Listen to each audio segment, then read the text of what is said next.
Cuaca kota Jakarta dan daerah sekitarnya dalam beberapa hari terakhir ini dikeluhkan sebagian warganya terasa lebih panas dan juga menyengat dibandingkan periode waktu sebelumnya.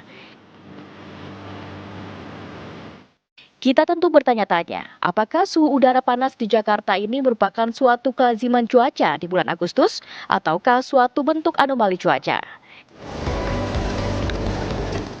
Badan Meteorologi, Klimatologi, dan Geofisika BMKG menyebutkan penyebab dari cuaca panas ini karena sebagian wilayah di Indonesia saat ini sedang memasuki puncak musim kemarau.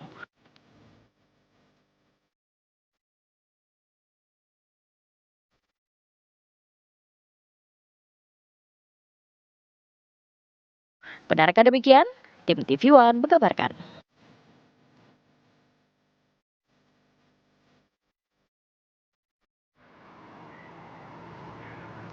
Pemirsa, kami ajak Anda langsung membahas cuaca panas di kota Jakarta dan juga sekitarnya. Saat ini kita sudah tersambung secara virtual dengan Bapak Guswanto, Deputi Meteorologi BMKG. Selamat siang, Pak Guswanto.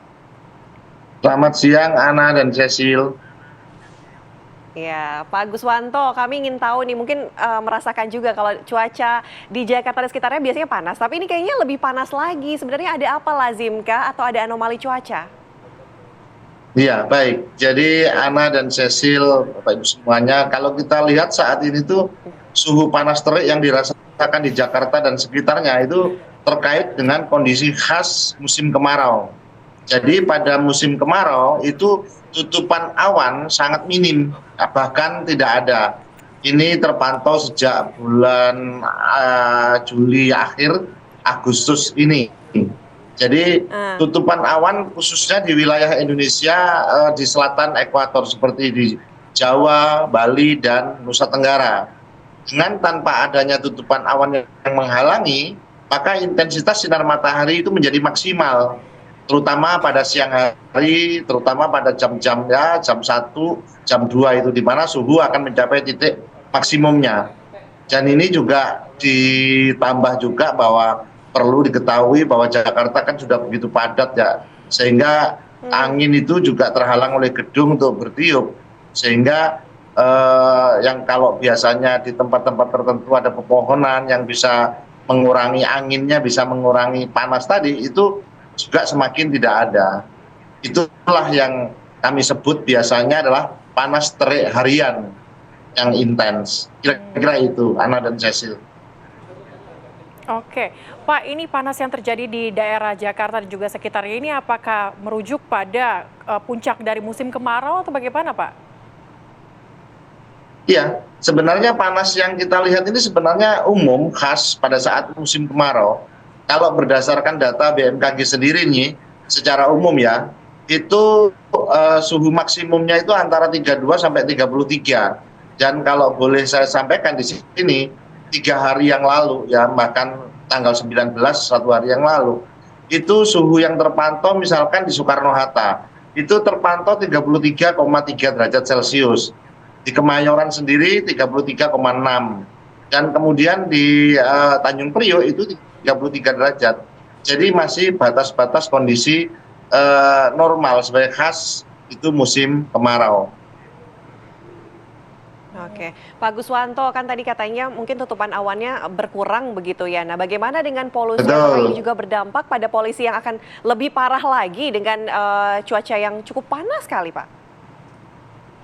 Iya, sebenarnya ini kan kalau cuaca suhunya sudah panas, kemudian ada hembusan angin yang cukup kencang, ini bisa menambah, biasanya nanti akan polusi udara itu meningkat sepanjang tidak ada material-material atau polutan yang terhambur ya, artinya yang dihasilkan. Misalkan dari kendaraan, bising kendaraan kota dan lain itu terhambur padat, maka ini polutan juga semakin banyak. Seperti beberapa tahun yang lalu kita lihat kan di DKI itu pada saat musim kemarau ini polusinya bertambah. Biasanya kan kalau polusi itu bergerak, angin itu bergerak dari tekanan tinggi ke tekanan rendah. Nah, apabila suatu daerah itu suhunya panas, maka dia tekanannya rendah, maka polutan terbawa angin akan ke situ. Ini secara faktor meteorologisnya seperti itu. Oke, Pak Guswanto, ini kalau tadi kita berbicara soal polusi yang begitu tinggi di Jakarta, kalau misalnya Anda melihatnya dari sisi BMKG sendiri, apakah polusi saat ini sudah terbilang cukup parah begitu di Jakarta atau seperti apa? Kalau terkait polusi di Jakarta sendiri sebenarnya kita lihat secara umum ya, secara umum tidak melihat waktu ya, tidak melihat musim. Ya tentunya polusi secara umum artinya tidak lebih baik dari beberapa daerah yang lain, misalkan kota-kota yang masih memiliki ruang terbuka hijau. Nah, kalau kita lihat secara musim, maka tentunya di musim kemarau ini polusinya lebih kencang dibanding musim hujan, contohnya.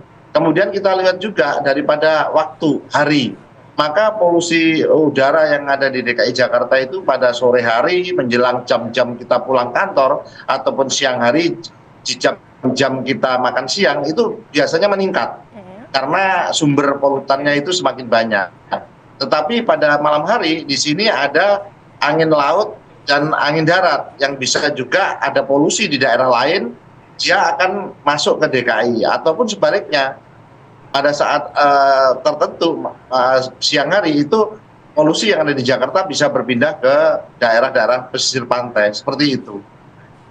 Oke, Pak Guswanto, kalau pantauan BMKG sendiri, 3 hari ke belakang juga 3 hari ke depan, ini cuacanya di sekitar wilayah Jakarta dan sekitarnya seperti apa? Apakah kemudian masih akan tarik panas seperti ini juga?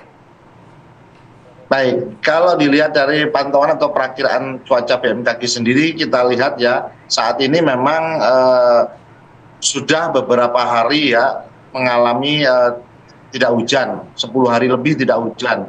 Ya, kalau kita lihat di peta ataupun analisis satelit konsekutif traces itu bahkan ada yang sudah 20 hari tidak hujan. Nah, untuk ke depan 3 hari ke depan ini masih musim kemarau bahkan tidak hujan. Ini yang perlu kita waspadai. Jadi artinya kemungkinan bisa polusi tidak meningkat sehingga yang perlu dikurangi adalah sumber-sumber daripada polusi itu sendiri supaya tidak menambah banyaknya polusi yang beredar karena cuaca yang semakin tadi panas terik tadi.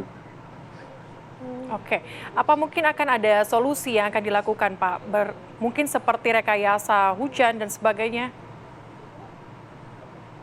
Saya kira untuk menurunkan polusi memang dengan hujan ya, artinya dengan modifikasi cuaca. Tapi saat ini sepertinya belum karena masih pada ambang batas, artinya itu bisa dikendalikan. Ya, artinya kan kita melihat dengan mengurangi sumber pencemar dan yang lain-lainnya, mungkin ruang terbuka hijaunya atau kalau pagi hari dilakukan penyemprotan atau penyiraman kepada ruang terbuka hijau, taman-taman kota disiram setiap pagi, itu sepertinya juga sudah mengurangi dibanding kalau kita melakukan modifikasi cuaca melalui dengan pesawat dan lain sebagainya. Jadi itu yang bisa dilakukan untuk sementara ini, paling tidak mengurangi sumber-sumber emisi yang seperti kendaraan bermotor dan lain-lain itu di waktunya lah, jangan bersamaan seperti itu. Oke, Pak Guswanto, begini, kalau tidur malam juga rata-rata terasa panas begitu. Apakah kemudian cuaca panas atau terik ini akan berlangsung sepanjang hari begitu? Artinya tidak hanya siang hari saja, malam juga panas? Tidak. Jadi ini kita menyebutnya, jadi pada siang hari cuaca itu terasa panas ya, terik sampai 35-36 derajat ya, 33 lah di Jakarta. Namun pada malam hari itu suhu itu turun, suhu minimum itu sampai kita lihat di Jakarta sendiri mungkin bisa sampai 21. Nah, ini muncul variasi harian. Nah, perbedaan variasi harian antara suhu minimum dan suhu maksimum itulah yang merasa kita terkadang suhu itu terasa dingin. Jadi, nah kita lihat Ana dan Cecil pada waktu puncak musim kemarau biasanya itu kan angin yang bertiup itu adalah angin monsun timur, di mana dia sedikit membanyak uap air sehingga dia tidak lembab, maka airnya kering. Sehingga dia kalau itu apalagi yang tinggal di daerah memiliki wilayah ketinggian, artinya seperti di puncak itu sampai 16 suhunya. Misalkan juga di Merbabu ataupun tempat lain itu suhunya bisa mencapai di posisi 16 derajat, itu cukup dingin.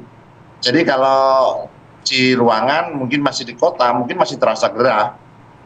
Tapi kalau elevasinya semakin tinggi, kasarnya di Jakarta dengan di Citeko mungkin akan berbeda. Jakarta kan ketinggiannya kurang dari 10 mdpl, Citeko mungkin 800 ya. Oke. Mungkin suhunya di Citeko bisa 16.